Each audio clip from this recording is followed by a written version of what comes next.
കുളമ്പ് മാവിൻ്റെ പ്ലാന്റാണ് ഇപ്പോൾ നമ്മൾ കാണുന്നത്. കാശി നിൽക്കുന്ന കുളമ്പ് മാവിൻ്റെ പ്ലാന്റാണ് ഇപ്പോൾ നമ്മൾ കാണുന്നത്.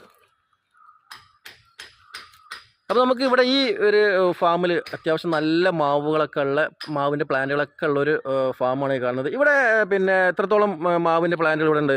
മാവിലൊരു എൻ്റെ കയ്യിലൊരു 257 ഇനം മാവിൻ്റെ കളക്ഷനുണ്ട്. അതിലൊരു 100 ചില്ലാൻ വെറൈറ്റീസിൻ്റെ നമുക്ക് തൈകൾ അവൈലബിൾ ആണ്. അത് സ്വദേശിയും വിദേശിയും എല്ലാ ഐറ്റംസും വരുന്നതാണ്. ചെറിയ പ്ലാന്റുകളൊക്കെ ചോദിച്ചു വന്നാൽ കിട്ടും. ഇതിൻ്റെ ചെറുതൊക്കെ കിട്ടും. ഒരു 100-150 രൂപ മുതൽ സ്റ്റാർട്ടിങ് ഉണ്ട്. 100-150 രൂപ തൊട്ട് സ്റ്റാർട്ട് ചെയ്യുന്ന പ്ലാന്റുകളൊക്കെ നമ്മൾ ഈ ഫാമിൽ ലഭ്യമാണ്. ഇതൊക്കെ കാഴ്ച നിൽക്കുന്ന പ്ലാന്റുകളാണ്. അപ്പോൾ നമ്മൾ ഇതുപോലത്തെ പ്ലാന്റുകളൊക്കെ ആവശ്യമുണ്ടെങ്കിൽ ഈ ഫാമിലത്തെ നമ്പർ നമ്മൾ ഇതിൻ്റെ വീഡിയോയുടെ താഴെ കൊടുക്കുന്നുണ്ട്. നമുക്ക് ആവശ്യമുള്ളവർക്ക് വിളിച്ച് കോൺടാക്റ്റ് ചെയ്യാം.